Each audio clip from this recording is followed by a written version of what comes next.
दहशत गर्दी के खिलाफ जंग, नेशनल एक्शन प्लान में नाकामी कबूल नहीं। कराची के आला सतही इजलास में बड़े बड़े फैसले। पीपल्स पार्टी में इख्तिलाफात अरूज पर, नवाज जरदारी मुलाकात क्या रंग लाएगी?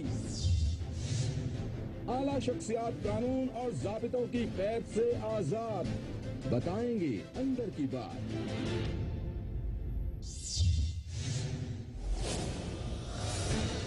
खबरों की तय में छुपी बातों, तज्जिए और तबसरों के साथ आप देख रहे हैं प्रोग्राम अंदर की बात।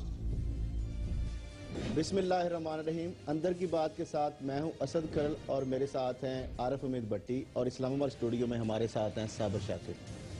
नाजरीन, जैसा कि आप जानते हैं कि मुल्क में अमन अमान की ज़रूरत है और ये अब बच्चा बच्चा जान चुका है कि जब तक हम मुत्तहिद नहीं होते उस वक्त तक पाकिस्तान का मुस्तकबिल महफूज नहीं हो सकता। और इसके लिए ना सिर्फ कौम पूरी जो है उसको इस पे शाना बिशाना जो हुकूमत के साथ चलना होगा, बल्कि इसके लिए ज़रूरी है कि सियासी जमातें और सिविल और मिलिट्री जो लीडरशिप है उसको भी एक पेज पे आना होगा।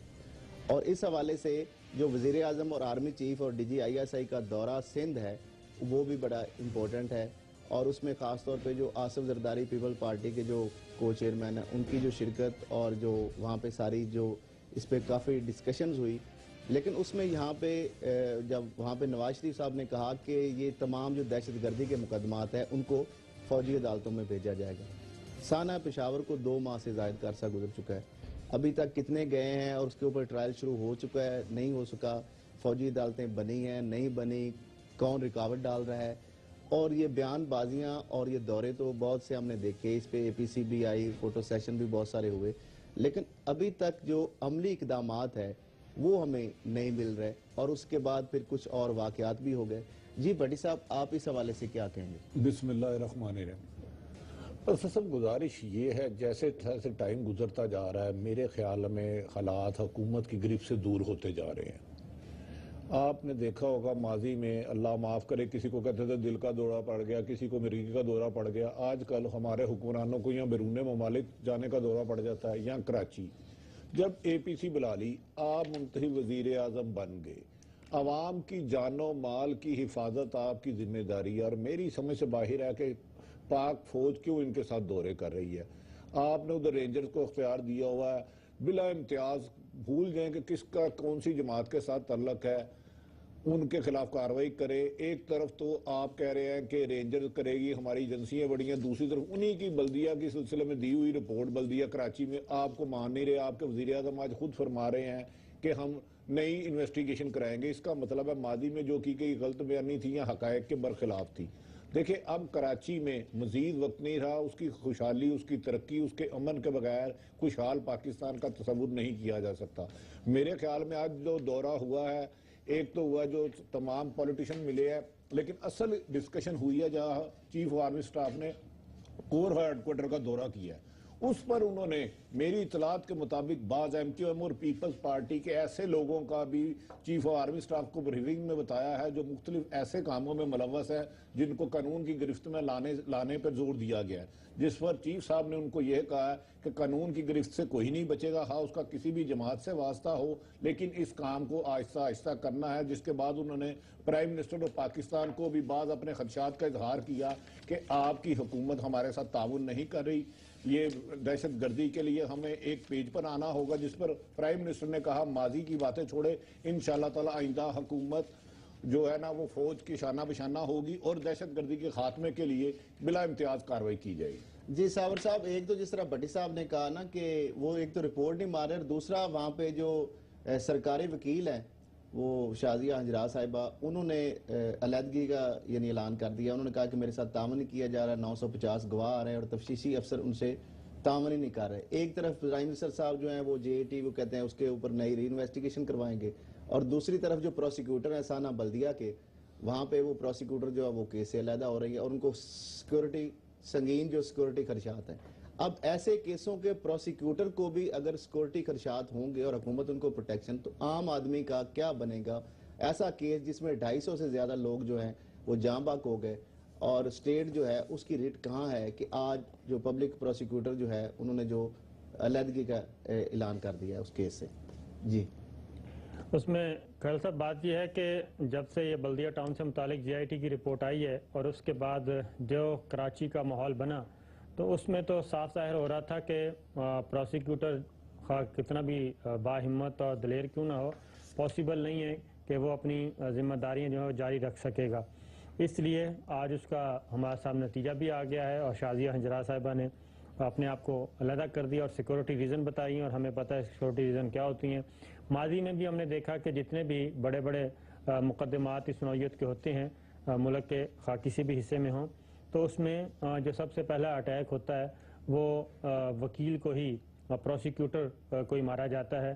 کراچی اسلام آباد میں بھی یہ واقعہ ہو چکا ہے. محترمہ بے نظیر بھٹو کے جو تھے پروسیکیوٹر ان کو مار دیا, محترمہ بے نظیر بھٹو کے جو وکیل تھے ان کو مار دیا گیا تھا.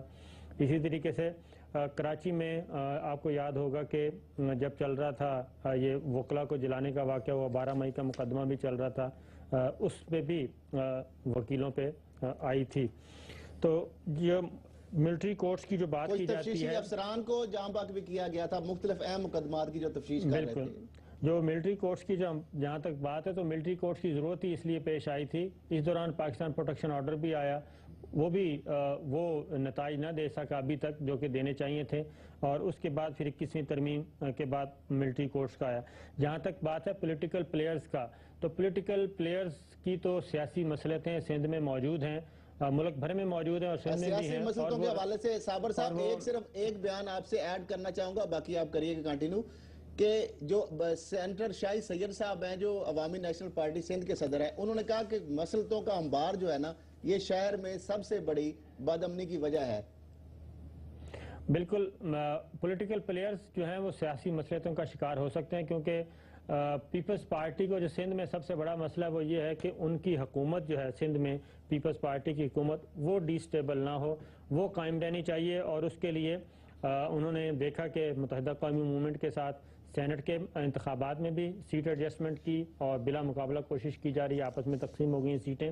جبکہ دوسری جانب آئندہ جو بلدیاتی انتخابات ہے اس کے حوالے سے بھی کچھ ان کی بات چیت چل رہی ہے, اور سندھ حکومت میں بھی متحدہ قومی موومنٹ کو شامل کرنے کے لیے معاملات طے پائے جا رہے ہیں.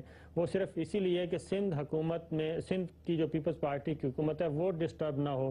تو پولیٹیکل پلیئر جو ہیں وہ میچ فکسنگ کرتے رہتے ہیں, ماضی میں بھی کی, ابھی بھی کرتے رہیں گے, لیکن جو اصل بات ہے وہ ہے قانون نافذ کرنے والے اداروں کی, اور آرمی چیف جو ہیڈ کر رہے ہیں ان کا خاص طور پر آج کے معاملے میں جبکہ مختلف باتیں ہو رہی تھیں, جے آئی ٹی کو ریویو کرنے کی بات ہو رہی تھی, لیکن میری اطلاع کے مطابق جے آئی ٹی کی رپورٹ جو ہے وہ حتمی ہے اور اس میں کوئی چینج نہیں ہوگی, بلکہ اس رضوان قریشی نے جو نام لیے ہیں اس جے آئی ٹی میں جن کا ذکر ہے ان کو بھی انٹیروگیٹ کرنے کا فیصلہ ہوا ہے. باقی جو اس میں انہوں نے جن جن لوگوں کا بتایا ہے ان کو بھی انٹیروگیٹ کیا جائے گا اور ان کو بھی شامل تفتیش کیا جائے گا. آرمی چیف نے واضح طور پر کہہ دیا, یہ جو کہا جا رہا تھا کہ 21ویں ترمیم صرف اور صرف مذہبی انتہا پسندی اور مذہبی اور فرقہ وارانہ تعصب پھیلانے والوں کے خلاف ہے, آرمی چیف نے آج اس کی بھی نفی کی, اور انہوں نے واضح طور پر کہا کہ لسانی, سیاسی, مذہبی اور فرقہ وارانہ ہر طرح کی جو منافرت اور ہر طرح کا جو دنگا فساد کیا جا رہا ہے وہ یہ آپریشن جو ہے کراچی میں وہ رہے گا. اور بھٹی صاحب کی بات جو اصل چیز تھی وہ ادھر کور ہیڈ کوارٹر میں ہی ہوئی, وہاں پہ جب ان کو بریف کیا گیا انٹیلیجنس آپریشنز جو ہوئے وہ بتائے گئے تو ان کو اپریشیٹ کیا, اور انہوں نے کہا کہ یہ سلسلہ جاری رہنا چاہیے. تو پولیٹیکل پلیئر جو بھی کر لیں فیصلہ, لیکن الٹیمیٹ جو ڈیسیجن ہے جو وہاں پہ چل رہا ہے وہ سلسلہ جاری رہے گا اور اس میں کوئی چینج نہیں آنے والی. صابر صاحب وہاں پہ آرمی چیف صاحب نے ایک اور بھی ریزرویشن ظاہر کی تھی, وہ بھی ہم بتائیں گے, اور پیپل پارٹی کی اندرونی جو لڑائی ہے وہ بھی اب کسی سے ڈھکی چھپی بات نہیں ہے, یہ بتائیں گے ایک بریک کے بعد.